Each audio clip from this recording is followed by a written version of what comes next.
My HOA invented fake fines at 5 a.m., so I followed the money and exposed their secret ledger for everyone to see. The envelope lay on the doormat with that practiced politeness official mail wears. The pale crest of the Parkside Homeowners Association centered like a smile that never had to move. I carried it to the kitchen and set it beside a bowl of lemons I bought on a day. I felt wealthy in small ways. Matching fruit, matching mugs, a navy front door that made the porch look finished. The kettle hummed its way toward a boil while I traced the flap with a thumb and reminded myself that paper only has power if I grant it permission. The letter said my lawn violated. Section 8.3, Turf Uniformity, a phrase so neat it almost sounded kind. It listed a measurement in inches, a photo taken at a low angle, and a fine that curled at the edges with the promise of doubling if I ignored it. I stood at the window and looked at grass I cut every Saturday in clean lines that showed where the mower had passed, the way a fingerprint shows where a life has been. My lawn was not a meadow. It was a calendar I kept with gasoline and patience. Yet on paper, it had been transformed into a thicket by a camera set just high enough to catch a sprinkler head and call it disorder. But I went outside, barefoot, feeling the cool blades give under my heels in a way that said maintenance rather than neglect. The morning was exact. Sprinklers clicked in distant yards. A dog collar chimed. Somewhere a garage door rolled up with the steady confidence of a life running on schedule. Parkside performs order the way an orchestra performs a score, together, on time, and with enough volume to drown the wrong notes. I knelt by the patch the photo had framed and saw the truth of it. No more than a day's growth, the kind even the HOA's template schedule would call acceptable. I took my own pictures, straight on, time-stamped, with the house number in frame, and felt the first, thin thread of annoyance tighten into something that could hold weight. Back at the table, I spread the letter flat and let my eyes catalog details until they became tells. The code number did not match the handbook I received at closing. The signature block carried a printed name where an inked hand should have been. The email domain in the footer belonged to a management company I did not recall meeting, a third party with the kind of neutral name that sounds like a lobby and a promise. I opened my laptop and began a folder called Parkside Compliance, placed the letter inside, and mirrored it to a cloud drive with version history visible. Because accuracy is a lamp that burns brighter when it is duplicated, the kettle clicked off. I let the tea steep until the water went the color of certainty and made a plan that did not yet feel like a plan. A polite email first, anchored in facts rather than tone, photographs attached, handbook cited, timestamp noted. A request for clarification on Section 8.3 and the discrepancy in numbering. A question about process, resolved quickly if someone had erred, documented carefully if someone had not. I sent it, watched the little paper plane vanish, and told myself that neighborhoods are built on goodwill until paperwork proves otherwise. By afternoon, the reply arrived from a general inbox, warm in a way that felt generated. It thanked me for my commitment to community standards and reminded me of the payment portal deadline, then placed a sentence like a brick across the rest. Unpaid assessments may result in a lien as permitted by law. Not a threat, exactly. More like a weather report that assumes storms happen to other people until you see your own street on the radar. Evening pressed long shadows across the navy door I'd painted the first weekend I lived here. A color that changed with the hour and made the house look finished even when the mailbox leaned by a degree. I sat on the porch and listened to Parkside rehearse its order. Mulch trucks, distant laughter, bicycles whispering along sidewalks, and felt a thin seam open between the community I wanted and the machinery that governed it. The letter had not been personal. That was the problem. Personal requires conversation. Machinery requires compliance. Inside, I created 3 more folders without admitting to myself why. Photos, lawn mail, HOA, bylaws, reference. I scanned the letter, layered my images beside theirs, and annotated the mismatch between code and handbook with a narrow font that looked like caution.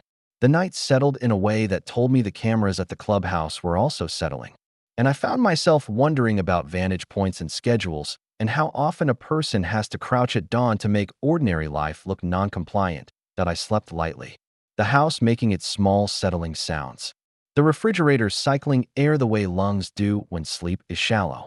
At 5:31, A bird started up in the sycamore, and the neighborhood took its first breath. I stood at the window and watched the square of my lawn hold its shape in the blue light and felt something else settle in me with it. Not anger exactly. More like readiness. Paper had asked a question with a fine attached. I would answer with record dash, keeping .by noon the next day. A second envelope arrived with the same careful crest. The porch, it said, looked cluttered in violation of Section 5.2, harmonious entryways. The attached photo showed a delivery box and a pair of boots aligned heel to heel beneath the bench I built to hold them. I stared at the image until the corners blurred, and then at the timestamp the file name tried to hide. 05_12_am.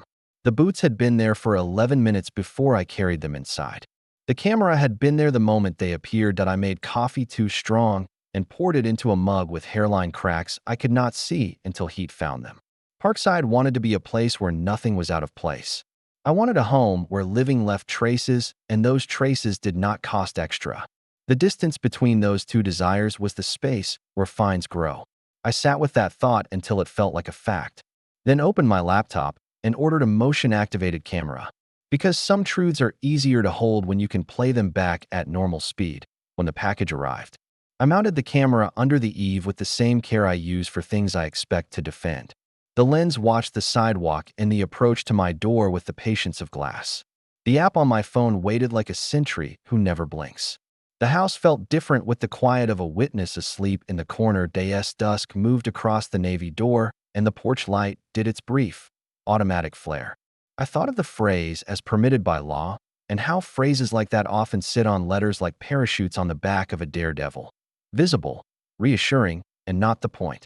I told myself I would not be dramatic. I would be careful. Drama makes noise. Care makes records.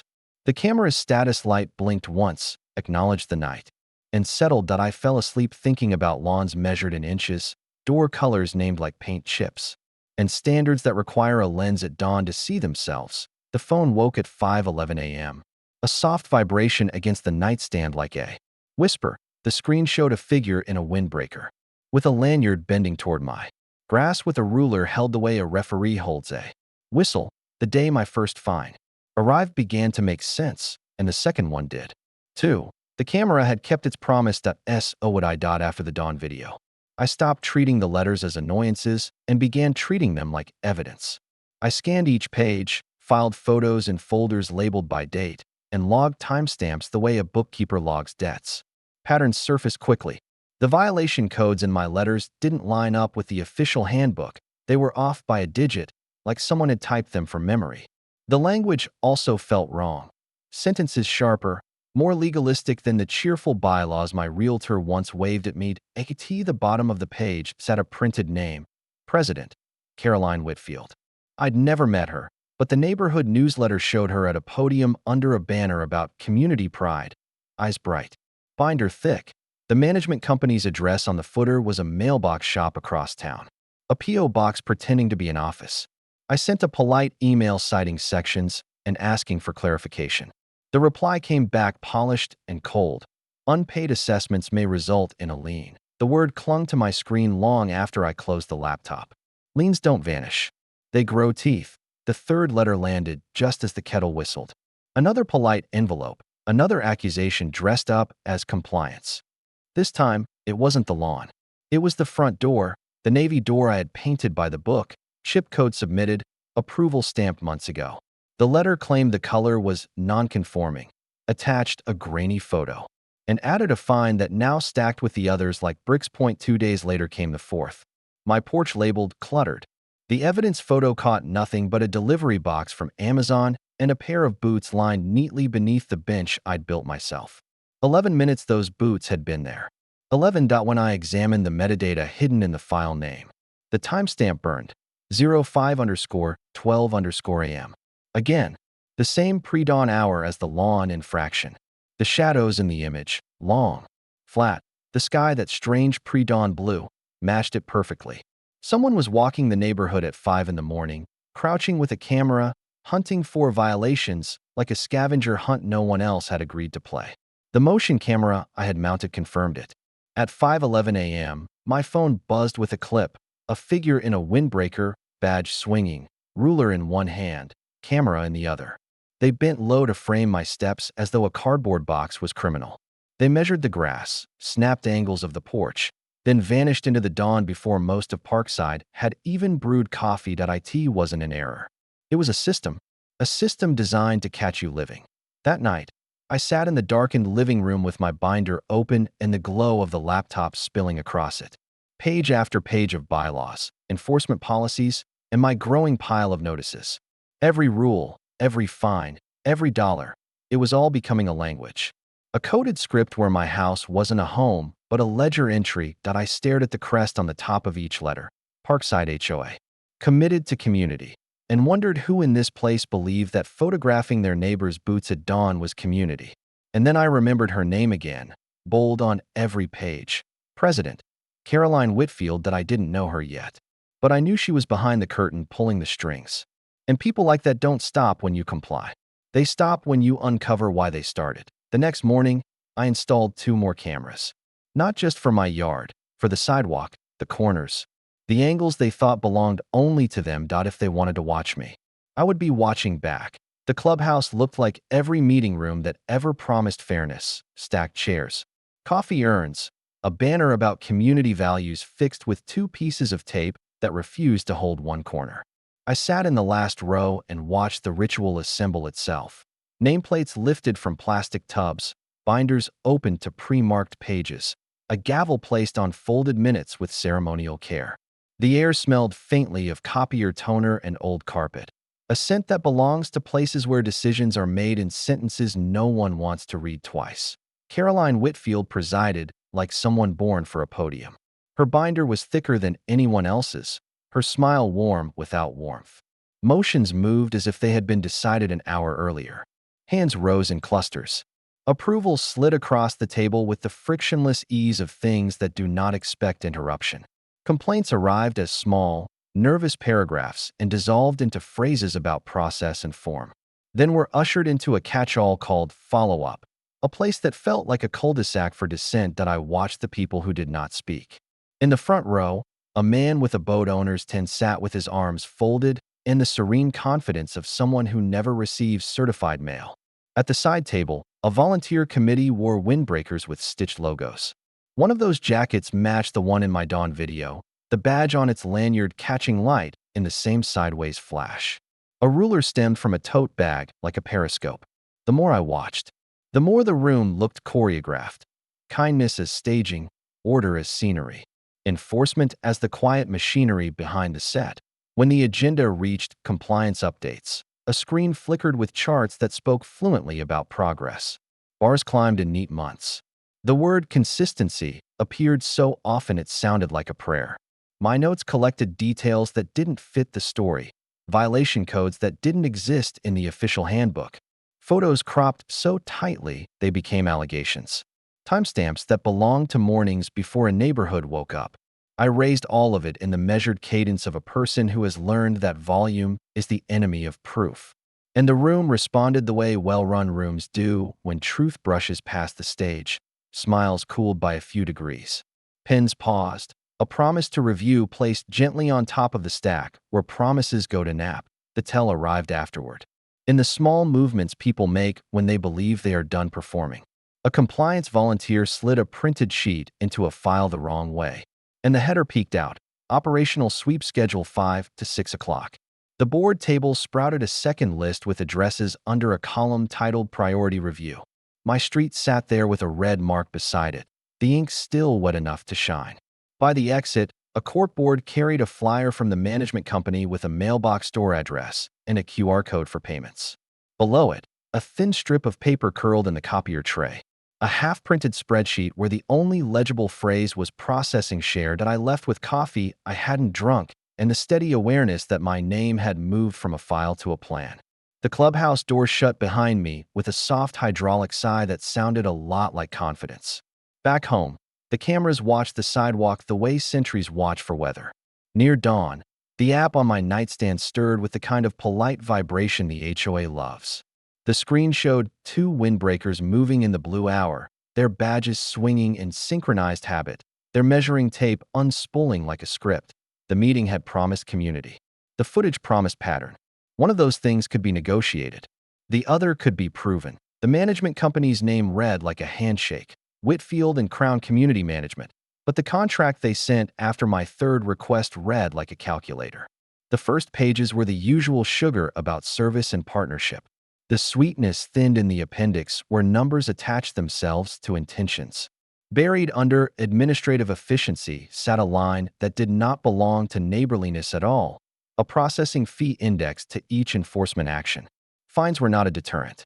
Fines were a product that I laid the contract beside my notices and followed the money with a pencil the way some people follow recipes, step by measured step, nothing assumed.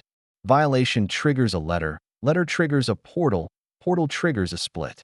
The percentages nested like small boxes inside larger boxes until the end of the line where a bank name appeared that did not match the HOA's own accounts. The acronym beside it looked charitable. The routing number did not belong to anything charitable I could find. On paper, Parkside protected standards. In practice, standards protected revenue. The email I sent next was built like a ladder. Each rung was a polite request for a specific thing. Votes authorizing recent guideline changes, original minutes for compliance decisions, raw photo metadata, and a quarterly ledger of enforcement counts. I expected the usual elasticity of time that greets uncomfortable requests. Instead, an assistant fired back a spreadsheet so quickly it must have been sitting ready in a drafts folder. The document wanted to be a dashboard, addresses in one column, dates in another, offenses in a third, and then a fourth column titled processing share where percentages repeated with mechanical cheer. My street appeared often. Caroline Whitfield's address did not appear at all. Numbers like that are not a smoking gun. They are powder in the air, waiting for static. I printed the sheet, slid it into the binder, and went for the kind of confirmation that does not care about courtesies. The clubhouse dumpsters were where they always are, behind a low gate that announces effort without offering it. The night was warm enough to make paper smell like paper again. Beneath collapsed party banners and plastic cutlery that still believed in summer, a crumpled stack caught the light in the way toner does when it's fresh. I pulled it free and flattened it on the trunk of my car until the curls surrendered. The header said enforcement workflow, and then, on page 3, a word no brochure ever uses, ledger. Addresses mapped to codes, codes mapped to invoices, invoices mapped to deposits, and deposits flowed into a name that mirrored the one in the contract appendix. Arrows connected months to bonuses with a neatness that tried to disguise what it was measuring. 2 addresses repeated more than the rest. Mine and the boat owner's house, but only mine carried the annotation priority sweep. The handwriting that wrote it matched the looping signature at the bottom of my denial letters that I scanned the pages in the wash of my dashboard light and felt something fundamental reframe. My home had been turned into a performance metric. Each dawn photo was not an overzealous volunteer, it was inventory. The system was working exactly as designed. I simply was not the customer. Back at the kitchen island, the binder looked heavier than it had in part 1. The lemons in their bowl looked theatrical, the navy door at my back too honest for the company it kept. I added the dumpster pages to plastic sleeves and labeled the tab with a single word I trusted, proof. Above it, I placed the spreadsheet with the percentages that always rounded in one direction. Below it, I tucked the contract appendix that pretended efficiency is a synonym for ethics that I slept with the binder under. The bed and the cameras set to capture the slow choreography of a neighborhood pretending not to watch itself. The phone stayed face up on the nightstand, waiting. When the soft vibration came at 5:08 a.m., the screen showed what I already knew it would show: windbreakers in the blue hour, rulers unspooling. A lens grazing the edge of my porch as if living were a violation. The system had a ledger. I had one now, too. And ledgers, unlike letters, do not scare when you read them out loud. I needed more than patterns and suspicion. I needed a clean control, a request built so carefully that any denial would reveal the machinery behind it. I assembled the packet like a watchmaker assembles a gear train. Approved color from the official palette, manufacturer's code, and finish noted. Swatch photo with the HOA's own PDF visible in frame. Measurements of the door styles and rails annotated, before photos with timestamps and GPS tags. Certified mailing label aligned beside an email submission with server headers intact. I printed an extra copy and sealed it for myself. Chain of custody written on the flap in neat block letters. The request left my hands at noon on a Tuesday. Captured from 3 angles by my porch camera and mirrored to cloud storage before the postal clerk even reached for her stamp. For 48 hours, nothing moved. Then the house exhaled an old draft as my inbox chimed. An attachment waited like a trap sprung in an empty room. The denial explained that my color did not conform to Harmonized Entryway Palette version 3.1, referenced a vote on a date that did not match any published minutes, and cited a subsection with numbering inconsistent by 1 digit. The signature block was perfectly centered in a way only pasted images manage. The metadata hiding in the PDF whispered a creation timestamp 4 minutes before the email's send time and a generator string that belonged to a home scanner. Not a document suite. I set the denial beside my certified receipt and watched the edges talk to each other. The rejection predated the board meeting it referenced. The policy version number did not exist on the public site. The signature image hash matched the denial I had received 2 weeks earlier. Unique sign-offs had somehow become identical twins. I printed the PDF to paper, scanned it back in at a higher DPI, and revealed artifacts in the signature block the way a raking light reveals. Brushstrokes, tiny compression halos that formed a faint rectangle under the name as if a sticker had been pressed and peeled. With the control captured, I widened the field. A formal complaint to the state HOA ombudsman left my outbox with exhibits indexed and a timeline that laid out dawn patrols, mismatched codes, and the management contract's percentage line like stepping stones across a stream. A second packet to the county's public integrity unit carried fewer adjectives and more bank routing numbers. I included the internal spreadsheet with the column titled Processing Share and the dumpster pages that dared to call themselves a ledger. I labeled each photograph with GPS coordinates and EXIF hashes because I knew that when institutions begin to sweat, they accuse photographs of lying. The night after I sent the complaints, Parkside performed calm like a rehearsed play. Lawns hummed in unison. Sprinklers ticked. The sky went the kind of velvet blue that turns a navy door nearly black. At 10:42 p.m., the pool camera picked up a shadow at the clubhouse service entrance, and a banker's box labeled Compliance Archive nudged through by a set of careful hands. The lid lifted under fluorescent light. A thumb drive glinted once and disappeared. The motion alert painted the time on my screen like a signature I could not yet read. Morning brought a letter titled Final Opportunity that arrived with the weight of choreographed urgency. Pay the stacked fines within 10 days, or the board would consider a lien and initiate foreclosure as permitted by law. The phrasing repeated itself with the rhythm of a closing argument. The threat pretended to be a courtesy.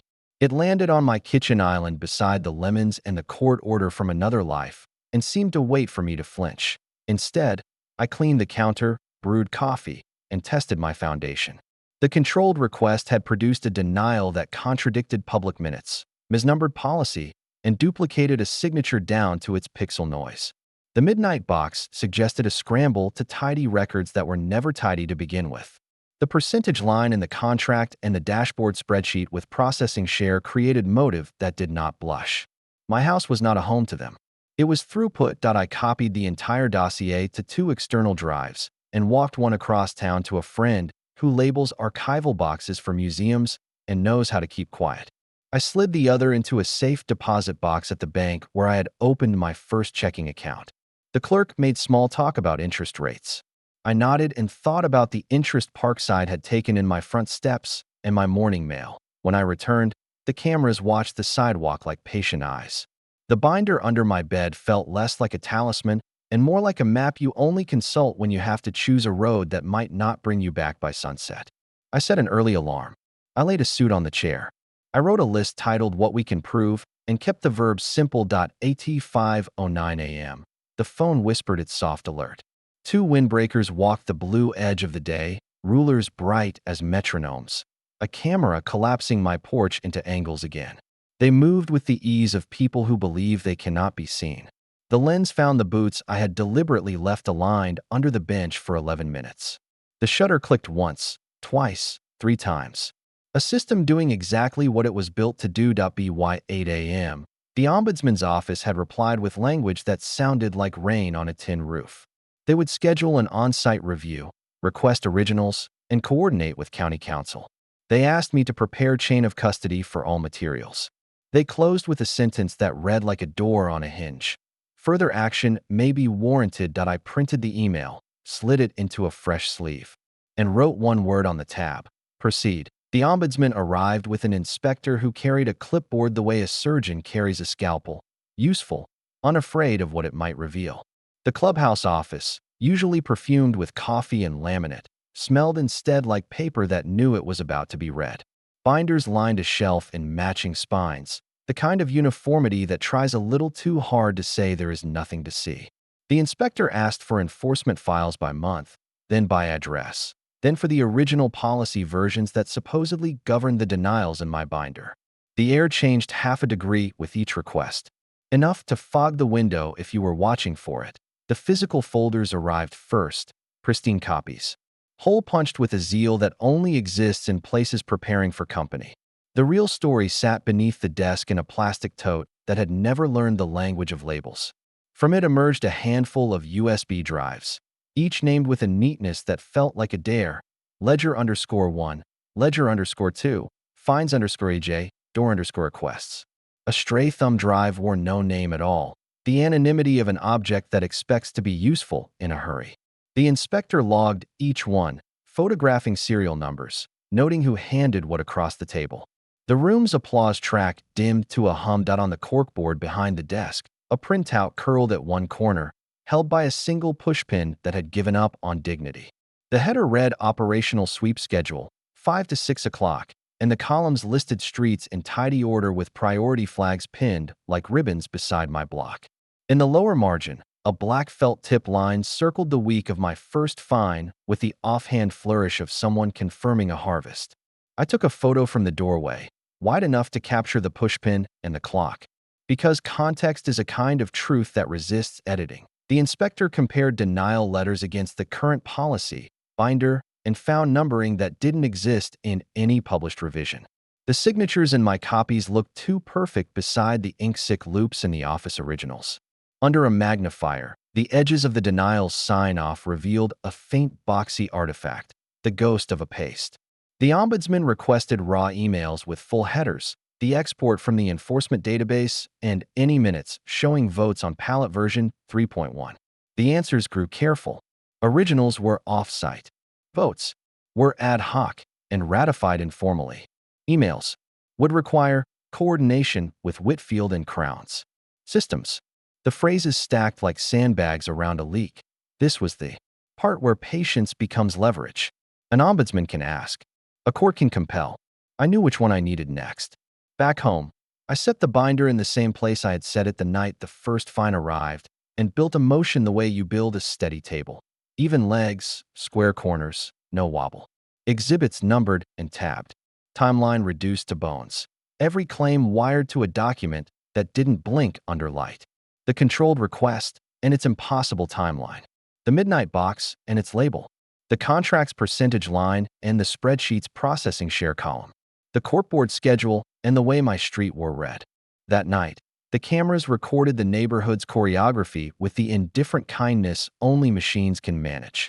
Porch lights took turns, sprinklers stitched water through air, the clubhouse windows went dark and then, briefly, bright again. The lens caught a figure moving with the caution of someone who has learned to dislike cameras. A drawer opened and closed. The pushpin lost its grip. The operational sweep page drifted to the floor like a leaf. The motion alert etched the timestamp onto the clip in a thin, stubborn font. Paper can pretend to change. Metadata remembers.by morning. My motion was printed and clipped. Duplicate sets riding in the passenger seat like silent witnesses. The courthouse steps felt steadier than my kitchen, the kind of ground that rewards careful feet. In the filing window, a clock ticked with courthouse confidence. Behind the glass, a stamp descended with a sound that unknotted a muscle I didn't realize I had been carrying since the first envelope touched my doormat on the way home. The app buzzed with a new recording, the office door at dawn. The clipboard on the desk, a hand aligning USB drives into a row like chess pieces. The unnamed drive had acquired a post-it that said archive in a rush of ink. The camera's audio captured the soft, nervous breath of a room that finally understood the difference between asking and compelling, I set the filed copy of the motion on my kitchen island beside the lemon bowl. And for the first time since the navy door dried smooth under my brush, the house felt taller than the letterhead that had come for it. The cameras kept their watch, unblinking. The ombudsman could keep asking. The court was about to require an answer. The order arrived with the quiet authority of a courthouse stamp. Thin pages, heavy consequences. It compelled originals, not copies. USB drives by serial number. Raw emails with full headers. Bank statements for accounts used to process fines. And a delivery deadline that treated excuses like weather, predictable, irrelevant. Reading it at my kitchen island beside the lemon bowl, I felt the house straighten its spine up by noon. The clubhouse office looked like a set rearranged under brighter lights. Boxes opened. Binders lost their composure. The unnamed thumb drive I'd seen under a post, it reappeared inside a clear evidence bag, its smudged plastic suddenly dignified by paperwork. A courier from Whitfield and Crown arrived with a laptop image and a stack of export reports dense enough to make the air hum. The ombudsman logged chain of custody while the inspector photographed serials and seals. Paper that once traveled in polite envelopes now moved under numbers that could be traced. The court's forensic examiner set up at a folding table with a loupe, a raking light, and the calm of someone who believes time favors patience. Metadata peeled open like paint under heat. The denial I had received for my controlled request carried a creation timestamp 4 minutes before the email that sent it and a generator string matching a low-end home scanner. The signature image hash duplicated an older denial letter down to its pixel noise, a pasted block moving through templates like a stencil.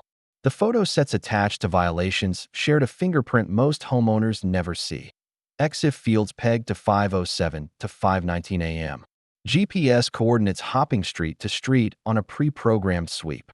The operational sweep page I had photographed on the corkboard looked less like a schedule now and more like a confession written in calendar form. When the bank records landed, the map sharpened. Fines entered the HOA operating account, skimmed to Whitfield and Crown, and after busy months, arced into an entity with a generous name and a tax status that didn't match generosity. The memo fields hid behind euphemisms, processing, courtesy, retention, but the math told the simpler story. More pre-dawn photos, more round number transfers. On 2 dates, the ledger aligned with my camera clips so cleanly it felt like choreography. 5:12 a.m. snapshots of my porch boots. 3:14 p.m. batch letters. EOD% split. The order had turned suspicion into sequence. Sequence into scheme. I assembled the final packet for the prosecutor the way you pack valuables before a move. Layered, padded, nothing loose. The controlled request with its impossible timeline. The contract appendix with the percentage line that smiled while it fed. The internal spreadsheet an assistant had sent too fast, processing share repeating like a drumbeat. The dumpster pages that called themselves ledger when they thought only insiders were reading. The corkboard sweep schedule with my blocks circled in felt tip. The forensic report that made the pasted signatures and dawn routes unarguable. Each exhibit wore a label stripped of adjectives and rich with clocks. That night, Parkside sounded almost sincere. Sprinklers clicked. Tires whispered along the boulevard. Through my camera's glass, the clubhouse windows glowed the color of tired fluorescent honesty. A figure moved inside with the posture of someone learning that asking had become compelling. A drawer closed too carefully. A binder spine split with a sigh. The motion alert etched the time in the corner like a notary. 21:47 that I slept with the order on the nightstand and the binder under the bed. When the phone stirred at 5:10 a.m., the screen showed what it always showed. Windbreakers in the blue hour, rulers poised like metronomes, a lens hunting angles as if living were a violation. Only this time the sweep moved like a habit already dying. The ruler hesitated. The camera paused at my navy door as if recognizing itself in the glass. Habits break differently when the light stays on. By breakfast, the prosecutor's office had acknowledged receipt with a sentence that changed the temperature of the room. We are opening a file. The message asked for one more thing. Confirmation from the HOA's own archives that guideline version 3.1 existed on the date of my denial. The court order would pull that thread by noon. Threads pull sweaters. Sweaters change seasons. I closed the dishwasher, wiped the counter, and set the lemon bowl back in its ring of sunlight. The house felt normal for the first time in weeks. Quiet, squared mind. Paper had tried to explain my life to me in fines and footers. Now paper would have to explain itself. Outside, the neighborhood rehearsed order.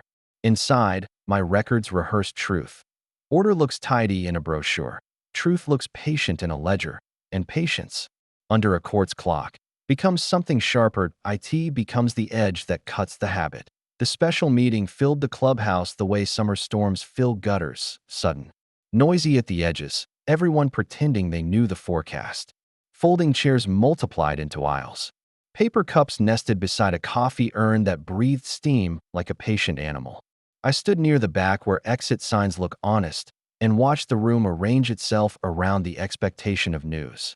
The banner about community values sagged on one corner. A small domestic failure that said more than anyone planned to. The ombudsman took the table first, then the forensic examiner with her loupe and raking light, and finally a staffer from Whitfield and Crown who carried a laptop as if it might change its mind. The air had the brittle clarity of a classroom right before grades post. Slides appeared, not the cheerful kind with stock photos of porches, but the sort that reduce memory to clocks and coordinate pairs. EXIF timestamps stacked into a staircase. 5:07, 5:12, 5:19. GPS pings hopscotch down streets labeled operational sweep. On another slide, signature images overlapped like tracing paper until identical pixel noise gave up the illusion of ink. The room's murmur thinned to the dry sound of people swallowing. Then the bank trail lit the screen with the plainness of a ledger that had run out of adjectives.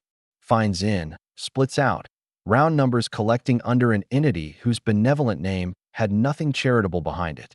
The cursor lingered over 2 months where the shape of the money matched the shape of the dawn footage. A neat little duet of behavior and benefit. In the front row, bodies leaned forward as if proximity could soften arithmetic.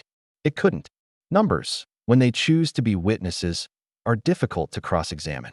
The board table shifted under the collective discomfort of people who suddenly realized their chairs had grown small. Caroline Whitfield's binder sat where it always sat, but its rings didn't close right, and the tabs looked bitten. She had built a room in which procedure always won. The room was now awarding points to sequence and chain of custody instead. The vote to suspend pre-dawn sweeps went first, fast as a reflex. A freeze on fines followed, then a motion to appoint interim management and audit past enforcement actions with full refunds where process had been bent into profit. Each motion moved not like choreography, but like relief, pressure venting through valves that had finally been located. Whitfield and Crown's representative spoke in paragraphs about misunderstandings and efficiencies while the laptop behind him displayed the processing share column, the one that had been sent to me too quickly to sanitize. The ombudsman's summary translated corporate apology into ordinary terms and landed on a sentence that changed the oxygen. An interim administrator would assume control while the investigation completed. And any path forward would include public access to policy versions and enforcement logs. Paper, for once, would have to live outdoors. That I stood with the back row and let the room wash past my edges. This wasn't vindication. It was plumbing. Water that had been routed through hidden pipes was being forced back into the right channels. A neighbor squeezed between chairs, glanced at the Navy door in the photo on the slide, and then found somewhere else to look. The boat owner studied his shoes as if they contained a map. The banner's loose corner finally surrendered to gravity and drooped like a flag at half-staff. Outside, dusk gathered itself into something gentler than victory. Sprinklers stitched the median with silver thread. A child's bicycle whispered along concrete. The clubhouse windows held their light like fishbowls. My phone buzzed with the interim order. Lien threats suspended, fines paused, archives to be posted within 14 days, a refund mechanism to follow the audit. The prosecutor's office added a line that tasted like metal and certainty. The file had moved from intake to investigation.at home. I set the printed order on the kitchen island beside the lemon bowl that had watched every page land. The house breathed the way houses do when pressure changes. Timbers ticking, vents whispering, a quiet shifting that only owners hear. This wasn't triumph. It was alignment. The Navy door behind me kept its color as the light went thin and gold. And for the first time in weeks, the porch felt like a threshold rather than a checkpoint that I walked the perimeter with the cameras still on, not out of fear, but to let habit fade under supervision.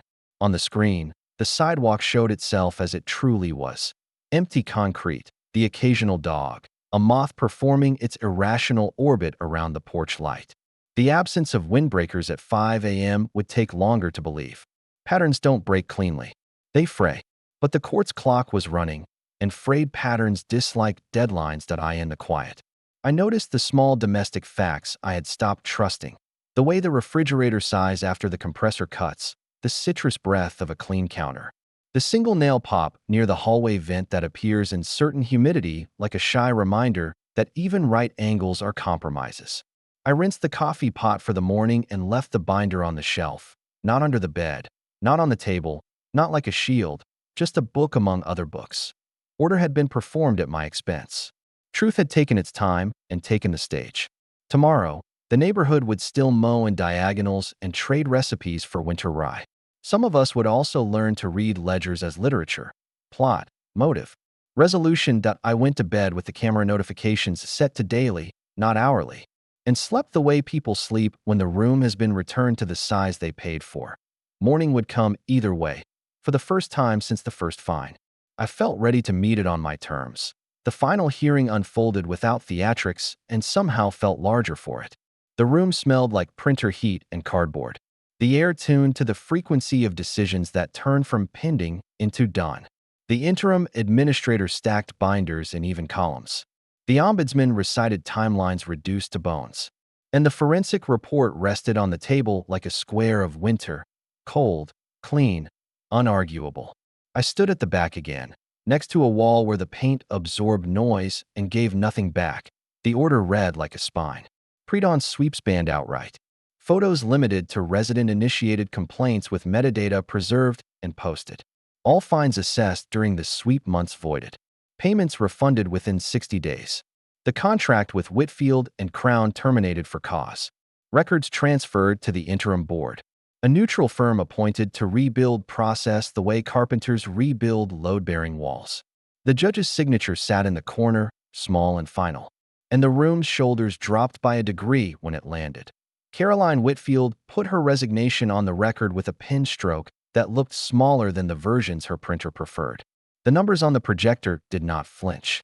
The column labeled processing share had no expression to soften. The line that traced fines to round number transfers to an entity with a generous name remained a straight line. The prosecutor's representative stood from a side chair just long enough to say that an investigation was open and that it would follow the money as far as the money wanted to run. No one applauded. Relief rarely does. Back home, the house received me the way houses do when the weather inside changes first. The navy door held the late sun and gave it back in a low, steady glow. The lemon bowl threw a round coin of light against the backsplash, a private medal for endurance. I took the binder down from the shelf and laid it on the island one last time, not as a shield now, but as a book whose last chapter one had finally read. The tabs looked tired and honest. The plastic sleeves had done their quiet job. The word proof on the spine no longer felt like a dare that I walked the perimeter for habit's sake and found nothing disguised as concern.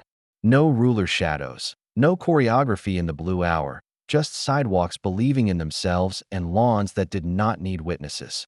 The cameras stayed up, but the alerts slid from hourly to rarely, a concession to living that felt like oxygen after a hallway too long. The porch held its ordinary clutter. 2 boots lined heel to heel. A package leaning into paint the color of evening, and none of it read as a bill. That night, I set the refund notice beneath a magnet shaped like a lighthouse. Not because the money mattered more than the principle, but because lighthouses are built for weather and insist on light. The house exhaled the soft clicks of a system settling back into the measurements it was designed for. The nail pop near the vent announced itself and then receded. The refrigerator sighed. The walls kept their geometry without needing to prove it. I thought about leaving once the dust cleared and understood that leaving was not the antidote to what happened. Staying with better rules was. Boundaries, the right kind, do not punish. They keep shape.